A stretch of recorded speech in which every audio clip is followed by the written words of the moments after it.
Welcome back to the podcast. Today's guest doesn't just fix bars. He fixes businesses, leadership, and mindsets. He's the host of Bar Rescue, a hospitality powerhouse, and one of the sharpest turnaround minds in the game. Back for round 2 on the Makeshift project. Welcome back, Jon Taffer. Good to be back, Zach.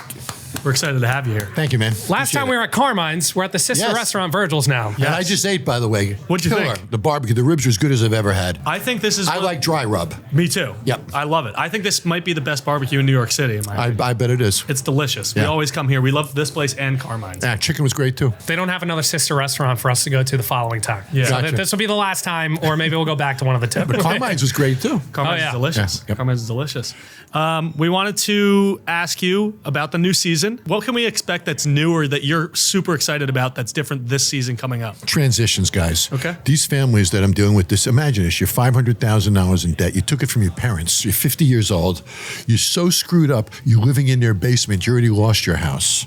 Now you're taking more money from them every month. You're losing 20 grand a month, and you won't close it because you don't want to fail. You've already failed. Yeah. So what happens is the situation, I think I'm there to fix a bar. I'm there to save a house, man. I'm there to save a family. Literally. I cry a couple of times this season, guys. It's very intense. You know, between the pandemic and then they went into inflation, these people are in debt.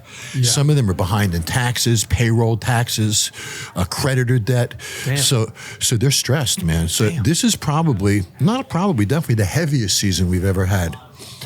And the transformations are intense. I can't wait for you guys to see it. Have you cried on camera before in different seasons? I think only one other time I've ever cried on camera. So we got more emotion this season. That's what I'm saying. Like really deep, like very powerful, guys. It's shocking to me sometimes how emotional it is. Yeah. Excited. Where did it take place this time? Did you? I heard you're doing the South, right? South Okay. Florida, Georgia, that area. Okay. So a lot of, what type of food are we talking there? Like Southern food? In some cases, we did some Southern food. Yeah. Yep, Okay. absolutely. What is one bar food that every bar restaurant should have on the menu? Well, if you look at the most popular things in the country, obviously chicken wings. Yep, chicken wings. Are way up there. And the chicken wings, I always say, is a defining product. That was my next question. How big is it? How little is it? Is it a cheap wing? Yeah. Is it a good, I can say here, right? Yeah, so you can say whatever you want. I can say whatever the fuck I want, right? Say whatever you want. Is it a little wing? Is it a lousy, cheap Cisco kind of a sauce? Is it a great homemade sauce? Is it real buffalo or is it fake buffalo? Is it vinegar? Is it margarine based? And so a little wing can tell me everything about a bar. So can a burger, by the way. It tells you about the meat mix. Is it a custom blend? What is the bun like? How thick is it? It's a defining product. So can you tell if that bar is going to be a solid bar or a bad bar based off those food and the quality that it is? I can tell you if the food's going to be good or not. Okay, fair enough. But there are great bars that have food, guys. You know that. That the bar is so cool that it's worth it. You don't mind it. It's almost part of the experience. I feel like there are great bars without food too. Of course. It's like whether it's a cocktail bar or just like a dive bar and you can bring some food in, all that. I mean, guys, bars are about experience. They're about looking in each other's eyes and having fun, man. You know, you can have a lot of fun eating a burger too. I agree. What's your favorite type of burger? Are you like a smash guy or a thick No, I'm a patty? thicker burger. Okay. I want to taste that beef. That's you fair. know what I think That's in a smash burger, the flavor of the beef seems to disappear, but you get 4 sides of char. Yes. Versus 2 sides of Yes. char. But if you charred that thin burger too much, it's a piece of leather because it's so darn thin. Yeah. I just find a thicker burger communicates flavor better. Also, it's more of a quality statement. So when we were creating the burger for TAFFER'S Tavern, we did a lot of research on this. Which we still have to get there. I want you guys to come. Well, you let me know when you want to go, guys. I would love to. So we chose to do a nice thick burger. You know, I want it to be pink on the inside. I want it to be medium rare. I want it to have that juice and that flavor. I don't want it to be overpowered by the bun and the cheese. And I think smash burgers, sometimes that happens. Do you think differently upon people that get their burgers well done? Anything well done. I mean, Steaks, steak burgers, well done? everything? Absolutely. Do you like give them a little side eye? I went out to dinner last week with a friend of mine I haven't seen in 20-something years, an old high school buddy. Yep. He orders a $180 porterhouse steak. oh no. And he says, burn it. Damn, that's a little wild. It was hard to be my friend after that conversation. I believe that. There's some restaurants that literally won't serve you a well done burger or I a agree. steak or something like that. Yeah. Yes. I'm excited because I feel like last time you were on the podcast, we talked a lot about like just fun facts and fun like knowledge that you have from your experience in bars. So I'm excited for those little tidbits as they come up. But this season, what we realized in Bar Rescue, or I guess across all seasons, is that you filmed outside of the USA, I think in season 4, with a week-long trip in Paris. And then outside of that, everything else has been USA based. A week trip in Paris? Yeah, is that right? Is that right No. or is that wrong? That's completely wrong. Right, enlighten us. Have you ever filmed outside of the US? Puerto Rico. It's the Okay, only Puerto place, Rico. which is technically U.S. Starts with a P. It is technically U.S. Is there a reason why you haven't gone abroad in like Europe or Australia or Well, wherever? you know, we've kept pretty busy here. I would Yeah, love 100%. to. Yeah? Could you imagine me in a bar in Paris or in London? I mean, I would beat the hell out of those guys. I would love for you to go to London and do it. Me too, because they have some of the worst bars and worst food in the world. worst bars, you think? Oh, their bars are terrible. The beer is warm. The drink is warm. Everybody's Are we really talking stuffy. about Paris? Everybody's London. Everybody's very stuffy. They're not exactly a humorous society, so there's not a lot of laughing in British pubs. You know what I mean, guys? We just went to Dublin, to Ireland. We went Dublin and Northern Ireland. I think that we went to my favorite, and I think I can talk for both of us, our favorite bar in the world in Northern Ireland. Those are the best bars I've ever been to. Irish bars are much cooler than English They're bars the for sure. best. Yeah, then had a party. Harbor Bar. That was the Harbor name of Bar. it. Yeah. Harbor Bar? in, Yeah. Port Rush? Port Rush. Yeah. Yeah, Port Rush, which is Northern Ireland. We went there 3 straight nights. It was too much fun. You just couldn't So- get away from it. Yeah, then had a party. Talking about abroad countries and the food, how London and Paris, you don't think that they have the best bars. We want us to do like a little draft. Okay. So we'll be a team and you'll be your own team. We want you to have the first pick. We'll draft world cuisines. Is that okay with you? Yes. So which countries have the best cuisine? So we'll do 5 picks each. So you're on the clock right now. Okay, I'm going to get you. I'm going to beat you in the first one. What is it? 80% of all the James Beard chefs, the finest chefs in the world, if they're asked, what is the one country's cuisine that you have to eat the rest of your life, what would it be? 80% say Japan. Really? Sushi. Well, not only sushi, Japanese sauces, Japanese flavors. There's a lot to it. Right? They have Sure. great steak. Sure. So you're isn't that thinking interesting? Japanese food for your first I overall would pick pick. Japanese as my I mean, first. he knows better than us. Yeah. Well, I thought the obvious answer, Yeah. I think we're going to go with Yeah, it, take right? it. We're going to take Italian food. Yeah. Okay. Is that Okay. a close second, do you think? I would think it's a close second for I sure. would like to say so too. Okay. I think Italian food might be my favorite food. I think it's like the staple. think Like so. we grew up eating Italian food because our parents used to cook them. Yeah, fair Now, enough. I would say my favorite food is Italian food. Yeah, okay. But I chose Japanese because I think it's more popular. Yeah, Okay. that globally. makes sense. That's fair. Oh, you got your second pick.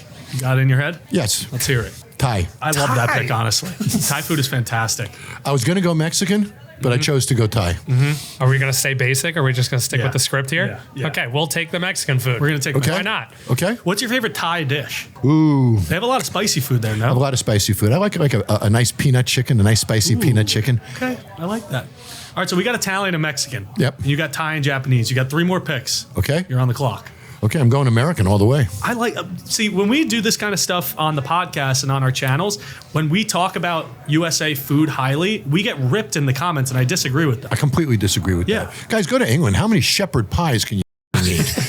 I mean, come on. The flavors are some of the worst. I can show you a quote. It's on YouTube. There's a quote of Robert Irvine and I sitting and talking. And I'm telling him that the food in London stinks. And he's from there. He saw says this to me, clip John, the top 10 restaurants in the world are from London. I said, yeah, what kind of food do they sell? French. I mean, even the English know their restaurants suck. Do you think you could make an English bar successful? Absolutely. Yeah. What would be the trick? Trick is make them frickin' smile. Yeah, that's fair. No, I mean, it's interesting. I was watching a YouTube video the other day of Chinese people that have never been to America eating American snack foods. Really? And it was hysterical. So they're eating a bowl of Fruit Loops. They've never eaten it before. They loved the Fruit Loops, but they went crazy over a peanut butter and jelly sandwich. So I look at things like that. PB&Js. You don't like PB&Js? I got a thing with jelly. I just don't do it. You don't That's like jelly? No, not even in like a munchkin from Dunkin' Donuts and stuff, which is like a staple munchkin at Dunkin'. Yeah. It is. I don't do it. is. I just don't do the jelly. He's the only person I've ever met in my life that has like any kind of jelly. No, yeah. No jelly at all. You know what? Rainbow cookies. Inside the rainbow cookie, there's a layer of jelly in there. Yeah. That you can do. Yeah. That because it's paired with the chocolate, I think. And Gotcha. I think that's where it Interesting. goes. What's the best American food? Oh, American beef, man. Yeah. Steak. You can't beat it. I like that. And no matter where you go in the world, it's great. And when I used to do all my hotel work in Asia, Hyatt and Ritz-Carlton and all that, they'd all bring that meat in from America. I love that. Whose All right. pick is it? Oh, it's our pick. Is it? So you have Japanese, Thai, and USA food. Okay. We have Italian, Mexican. Where do you want to go? Do you want to take one? Not really. All right, I I'm feel gonna like your take- palate's more polished than mine. I'm going to take Greek food. I'm going Argentinian. It's another That's- good. yeah, You're a that's- big steak guy. Yeah. Well, they do a great job with meats and flavors. There's an Argentinian restaurant in the equestrian area where I live. Is there? Because there's a lot of Argentinians there riding and stuff. Yeah, It's great. What's the difference? What's the in this meat? Rodizio. That's Brazilian, no? That's Brazilian. That's Brazilian. Okay, we're back on the clock already. Okay. Yeah, see, this is. wanna take it? I feel like I'm just not that good with culture and food and countries. Well, do you want to talk about it? Go between that one and that one. Okay, I'm in for that. Go for it. Okay, so it's 2 against 1 here. Is that what's going on? It is. We can't make decisions for ourselves. Chinese food. We're taking it. Good pick. We're gonna Yeah. take Chinese. I'll go Korean. Okay, that's your last pick. Do you like your team? So good. I'm okay with my team. I just had Korean barbecue for the first time. And? It was awesome. Isn't it delicious? It's got a nice love sweetness to it. It's Yeah, great. we did the K-pot where you have the soup and you dip Yep. it. It's so Yep. good. And then we have one more pick. Yeah. We'll go Spanish food, Spain. We'll go Spain. We'll go Spain. Zach just went. He said he liked it, and he can't eat seafood, and he said he liked it. So I had a paella, but with chicken. Chicken paella. I'm going to pick one that's going to shock you. You ready? Sure. And the bonus pick. Israeli. Israeli. The best fucking pizza in the world is in Israel. Whoa. No. That is a hot take. That is a hot take. The greatest pizza in the world is in Israel, guys. I'm telling you. Are you messing with us? Or I'm not messing with you. I'm messing What with you. kind of what makes it so different? Great. It's almost like a Pepe style.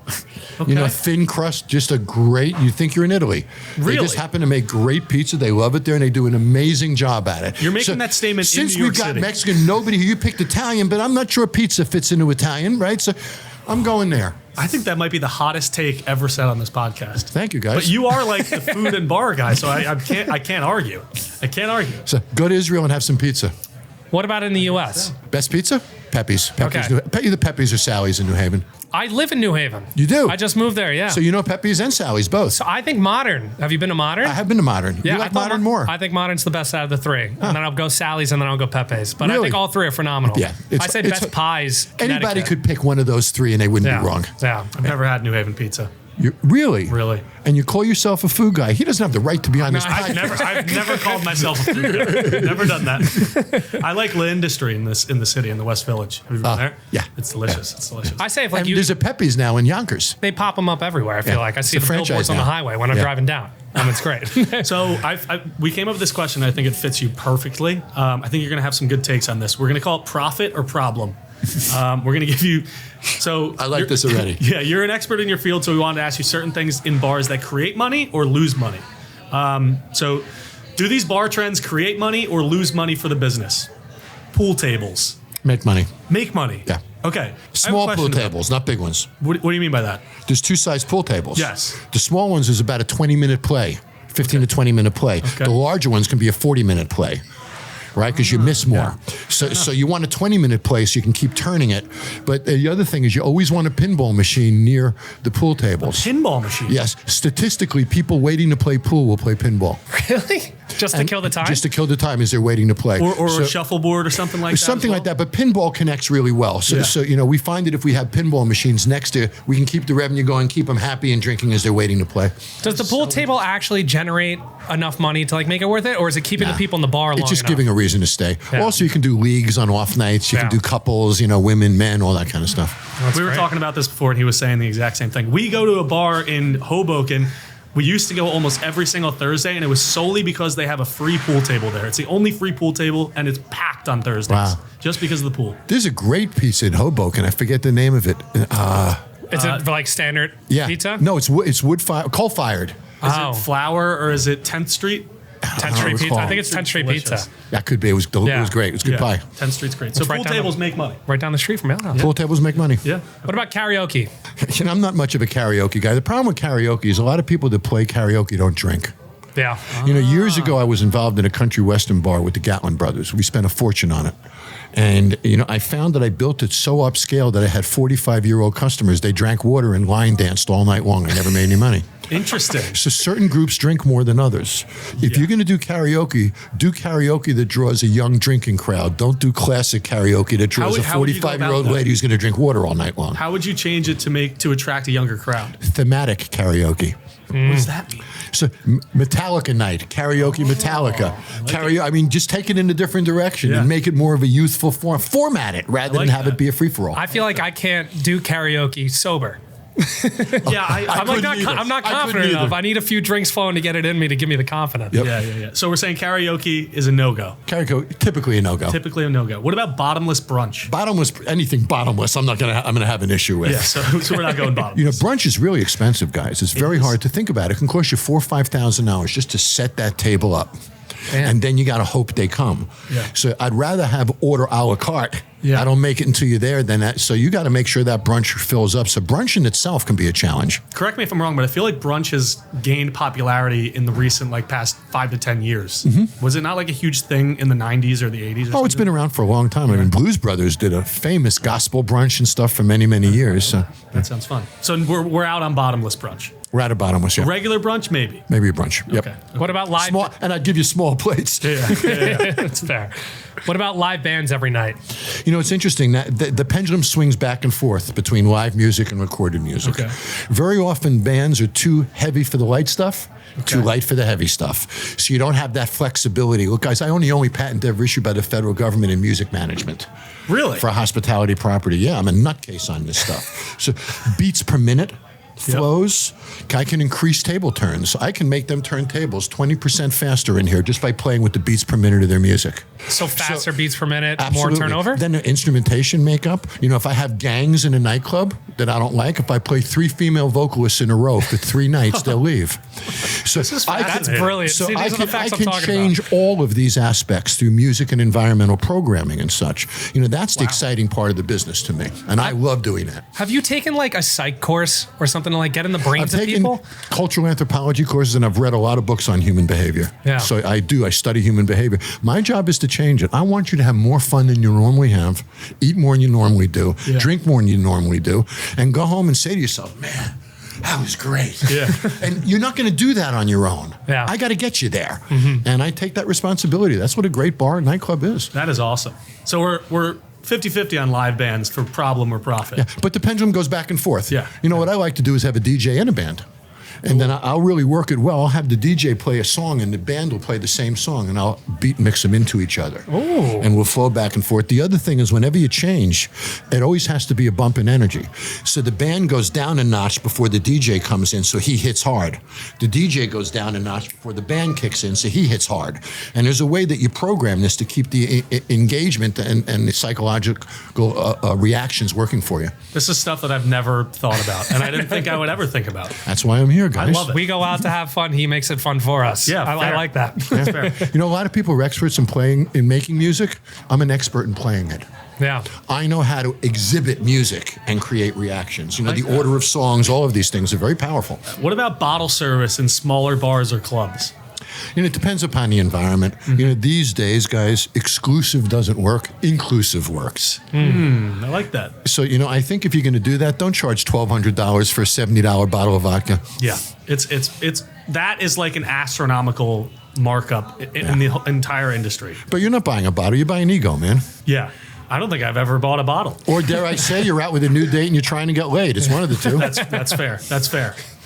What about giant menus like Cheesecake Factory? That's a little absurd, honestly. You know, you go through the entire thing, and you know, I think their earnings are suffering a little from it. I bet we see their menu get condensed. It's a little ridiculous, guys. You know, look at Five Guys. Look at great places. I mean, here they have a few items. Yeah. You know, and they do it really well. Yeah. So do that. You know, I think that the smaller menu, be targeted, and do what you do really, really well makes a difference. I completely agree. Our friend Will, who's a big fan of cheesecake, he gets the same thing every time. So what the hell does the big menu mean to him? I know, nothing. Exactly. No. A little dessert action. He's got a few options on the cheesecake, but outside of that, The next time I go to Cheesecake, I'm going to go with my girlfriend, and we're gonna bet on the over/under menu items. I think it might be over like 500 menu items. Yeah, it's ridiculous. It is ridiculous.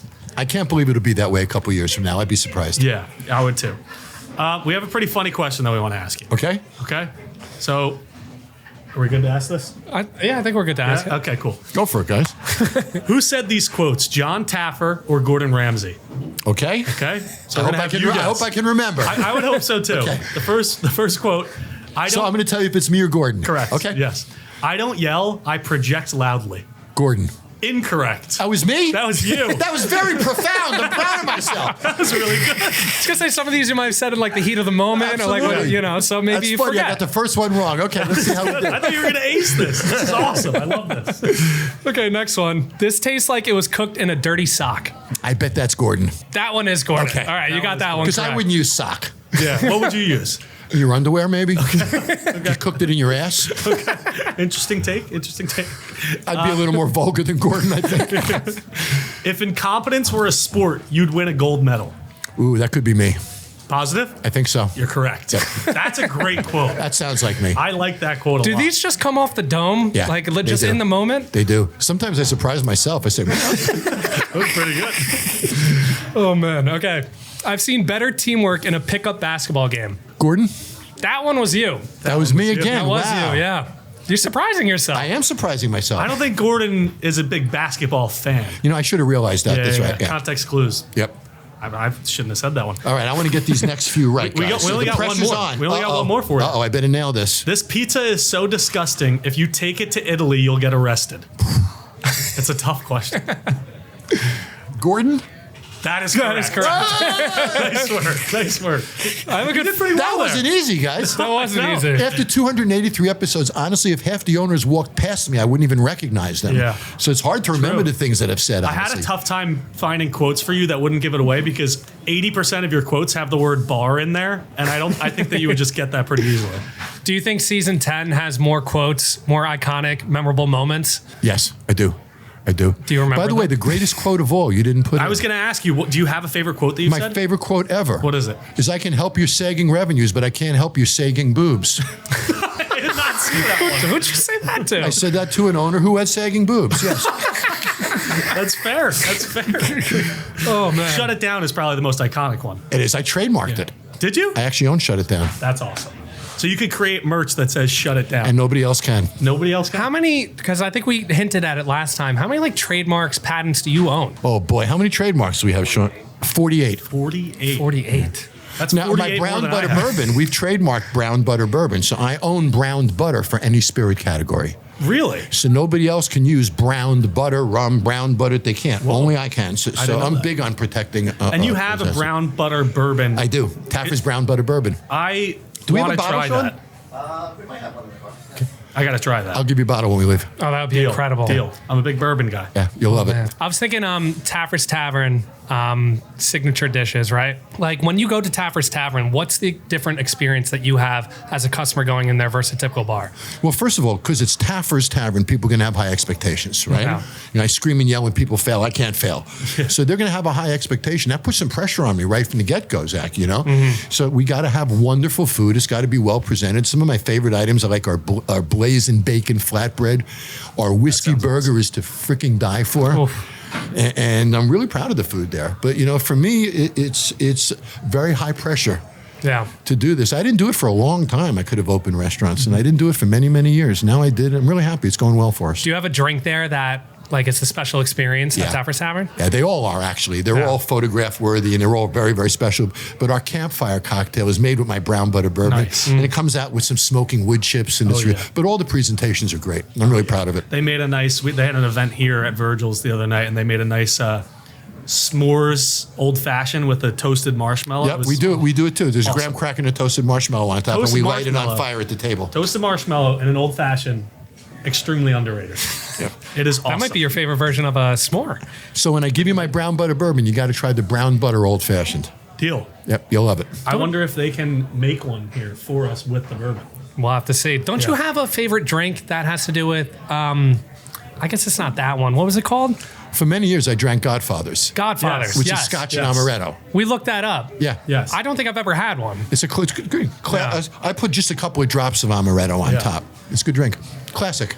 So we have a great question leading into that about drinking. Do you want to intro this? Yeah, why not? Go for it. Okay, so different situations call for different drinks, so we want your take. What drink are you having in these situations? On the beach. Mai Tai. That is my mom's favorite drink.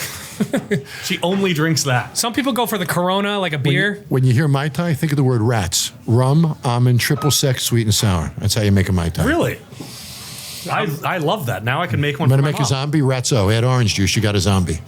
Do you have your bartender's license? Not for many, many years. Okay. I haven't done this in 30, 40 No, years. that's fair. I was just curious. I'm lucky I remember what I do. I think I'm going frozen margarita on the beach. On the beach, Oh, yeah. I might go rum bucket.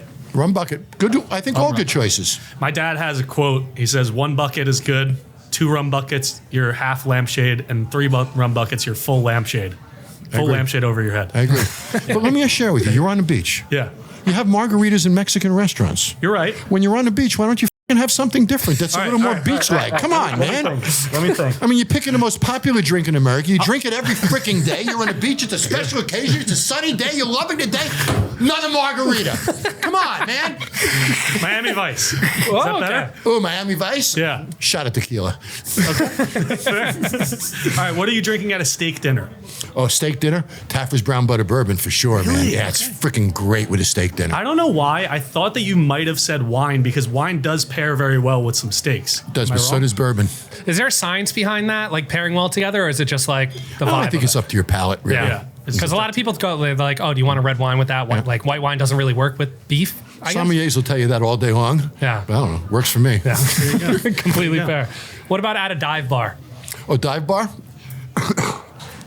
Probably a Boilermaker. Okay. What is a Boilermaker? Shot of whiskey with some ginger ale. That sounds good. Classic. I've never had that. You know, our great-great-grandfathers drank those. Are you? You know how the screwdriver got its name? I don't. It's just American oil workers were working in Iran during the Prohibition. This is what I love. And they were the first group, and they were the first groups of people to mix vodka and orange juice together in a glass. They would drink it while they worked, but the ingredients would separate, and they'd stir it with the screwdriver in their tool belt. That is pretty cool. And how Harvey Wallbanger got its name? Bartender named Harvey in Philadelphia. He wants to come up with a special house drink, so he picks the simplest drink of all, a screwdriver. Yeah. Tops it with Galliano. But in those days, the Galliano bottle was really big and tall, so it had to be on the back shelf because you can't reach bottles behind it. So every time he made the drink, when he put the bottle back, he'd bang the wall. Whoa. Are there things that you're still learning in this industry, or do you feel like you know it all? Because I feel like you know it all. I know a lot, guys. I know a lot, but I think I learned. This season of Bar Rescue, I always learn. Yeah. I'm very excited. Do you have another drink that you know how it got its name? Cuba Libre. What is? I don't know what that is. Cuba Libre is rum and Coke. Okay. And when our soldiers landed in Cuba to nationalize Cuba, they wanted to find the most American thing they could find, which was Coca-Cola. Okay. And the most Cuban thing they could find, just a lime. Cuba Libre. Cuba is free. I'm That's learning so interesting. much. I love this. I can't wait to tell all of our friends. I know. We're going to tell them tonight. The Gibson was created in the Knickerbocker Hotel in New York by a guy named Gibson, who used to do real estate deals. And he would order martinis for the people he's with so they would get shit-faced drunk. But his martini was water. And how did the waiter know which one had the water? It had the onion in it. This is awesome. I feel like you could go for another 2 hours on this. It's cool stuff, isn't it? It is very cool stuff. What are you drinking at the airport when you're waiting for a flight? Probably a beer. Yeah. What type of beer? Do you have a go-to beer? Not really. No? I'm pretty. I like to try different beers. We're big Guinness guys now. Yeah, I love Guinness. Love Guinness. Is the airport beer the best type of beer to drink? I don't think the airport anything is the best of anything to eat or I drink. agree with that take. I agree with that. I think the beach beer might be the best beer. Beach beer is always special when you're on the beach. Or the Friday Better than a beer. margarita. It's better than a margarita. It is better than a margarita. I'm never going to have a margarita on the beach anymore. Ever again. Last one. What about on the golf course? Ooh, martini. Martini Whoa, on the golf course. Oh man, sipping a martini out on a beautiful golf course on a wonderful day. Okay, I want you to open that and give it a smell. Oh, you got it. You're not going transfusion on the golf course? I'm going martini. I like a John Daly. Smell that. That smells delicious. Can we get a glass? I want you guys to taste it while I'm here. 80 proof. 80 Vanilla proof. and toffee. Yep. I feel like this is going to be, might be our favorite. It smells Alrighty. delicious. Take a sip, guys. I want to see what you think. Be honest with me, right? I'm going to be honest with you. Now, before you sip, you got to give it a little nose, though. Yeah, it smells good. Do you want one? Nope. I want to watch you guys. Cheers. Yeah, that's delicious. I love that. Not great. I feel like on the bourbon and stuff, you get like a burn, and it's like tough Yeah. to drink. I didn't want it too sweet. Bourbon first. Oh, I like the bourbon aftertaste. finish. Yeah. It's I like got a the nice bourbon aftertaste. finish, doesn't it? That's delicious. Yeah. Enjoy, guys. Unbelievable. Thank you so much. I mean, might be my favorite bourbon I've ever had. Well, when you run out, let me know. I'll send you Want another more? bottle. Put it over there. Put it over there. When you run out, let me know. I'll send you another Deal. bottle. Deal. Okay. We have one more little game for you here. Uh-oh. So it's bar/restaurant trivia. Okay. We want to see if we could stump you. Okay. Go for it. I have a feeling we're not going to. We'll see. So first question, which item typically generates the highest profit margin? I have multiple choice. A, steak, B, pasta, C, burgers, D, seafood. By percentage or dollars? Oh, God. Oh, that's a great question. I'm going to assume Because the percentage. steak is going to have a higher food cost. It's gonna be 40%, percentage. This is percentage. But it's going to be more dollars. Yes. So, okay, give it to me again. I'm sorry. Give me the list again. Steak, pasta, burgers, seafood. Pasta. Lowest cost. That's correct. Oh, I got one.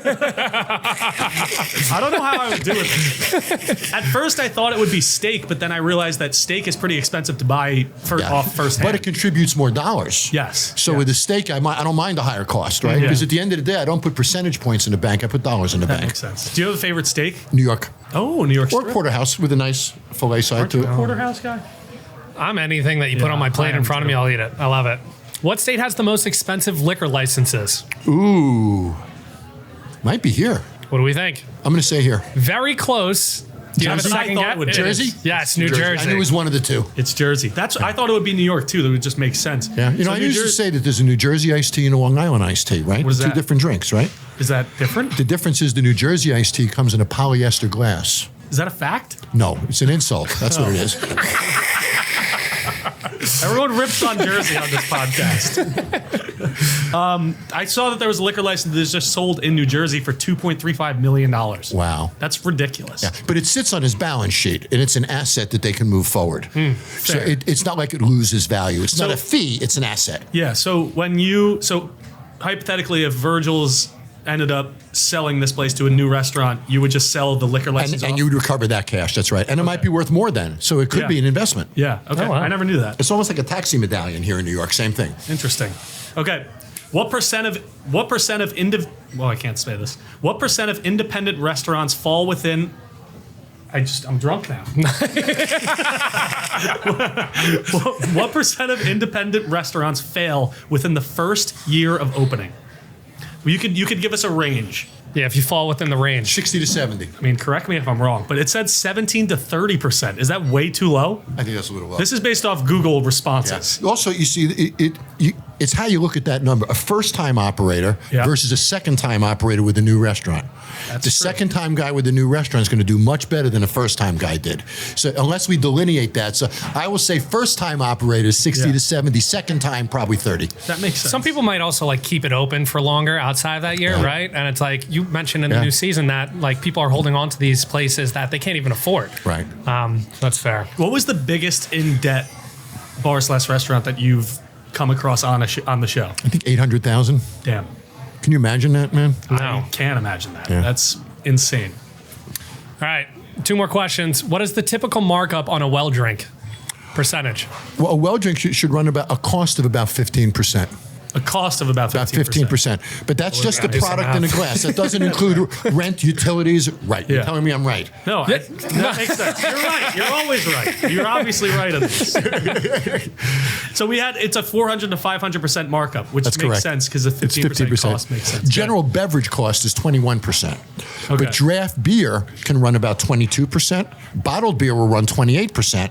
Mixed cocktails will run 14 to 15%. The combined is about 20 to 21. So altogether, it's around that. Yeah. Damn. I did not know that. Last question. What percent of bar inventory loss is typically due to employee theft versus overpouring? 2 to 3%. I don't know how to analyze this. Why do you say? Yeah, I don't know how that. Yeah, why do you say 2 Why do to you say 3%? that? Well, it depends on what you call waste, first of all. Yeah, Is waste, things that spoil in the walk-in? Is it waste what you dump down? Typically, what we plan for in our budgeting is about 2%, what we call waste and breakage. Gotcha.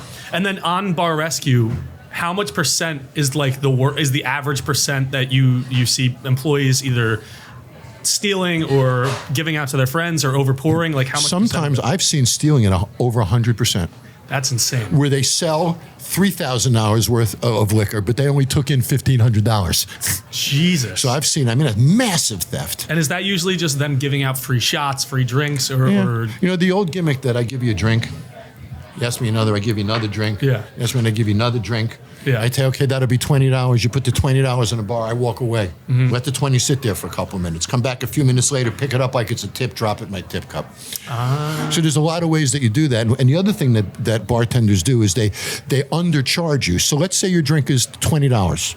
Yeah. I take your 20, I go to the register, I ring up 10. I put the 20 in the drawer owes me 10.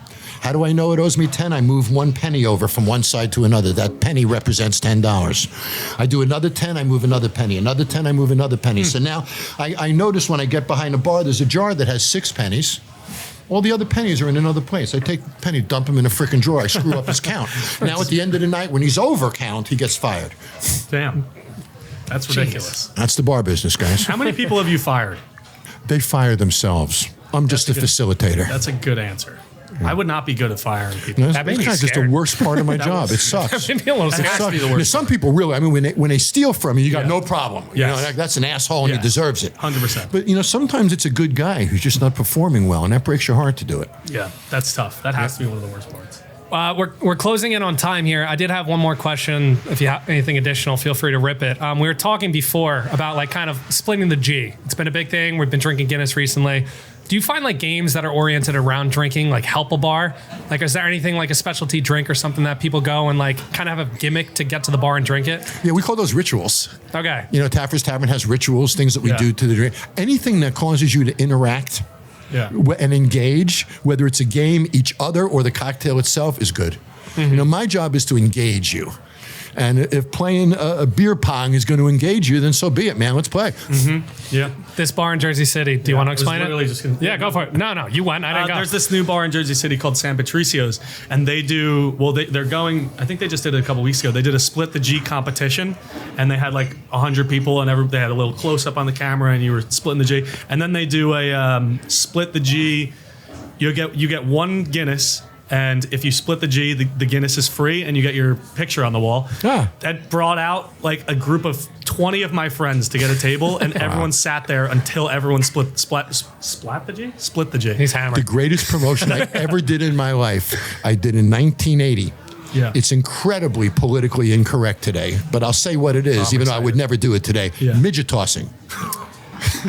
And what we did is we created custom vests. And this was in Los Angeles, so we hired talent agencies, news that were professional. Yeah. And there were two handles on the back of the vest. You take one handle, Zach would take the other, and you swing the little guy, and you toss them into an air mattress. Greatest promotion I ever had. The lines went around the blocks. So I get a phone call from the district attorney in Long Beach, California, saying, you can't do this. It's public endangerment. You can't toss midgets. So I call my lawyer. My lawyer says to me, no, that's bullshit. These are entertainers. This is a talent thing. So have them sign a waiver. Have them sign their contract. Don't worry about it.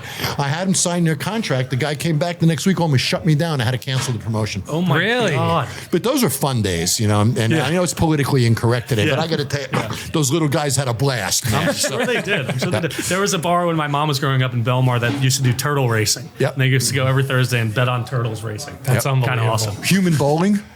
What's human bowling? I have no idea what that is. I put a football helmet on your head. I lay you on a skateboard. That's the guy awesome. rolls you down the dance floor as hard as he can into the pins. I mean, silly things like that are fun, you know. And sounds like an episode of Jackass. It does actually. That's what it sounds like. That's all the time we have. This was great, guys. I always love seeing you guys. Oh, it's so much fun. Thanks for coming back on. Yeah. Season 10 of Bar Rescue coming Sunday out night, February 22nd. Second. Double episode for premiere night. Ooh, 9 p.m. Eastern. 10 p.m. Eastern, 9 Central. All right.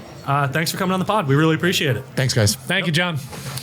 There we go. That was a blast, man. That was fun. What is up, guys? It's Zach. Brian's probably going to watch this and laugh at it because it is funny that I'm just doing this here on camera, but I want to make sure we got our member shout-outs in. I think I only vocally did it last time, so I want to make sure that you guys could at least see me reading them. We have very exciting news. We have 49 members. We are one member away from doing a giveaway. All you have to do is go to our YouTube page. If you're already a member, you understand. If not, go to our YouTube page, click membership, join, and you can actually join for just $5 a month. So I'm just going to read through the names now. Thomas Flynn, Philathrill, Unknown, Simon K, Coke Troops, YouTuber Clips, TWHC No Divots, Nick Suroff, James Scary, Elijah Cruz, The Predator, Jared Hicks, Emily Reyes, The OG Lightning Emperor, Zach Plays Good, Edward Scarmel, Lucas, I don't know how to pronounce this one. Funny, he always changes his name. Herbert SS, Chef Mickey D, I love my wife too. My wife!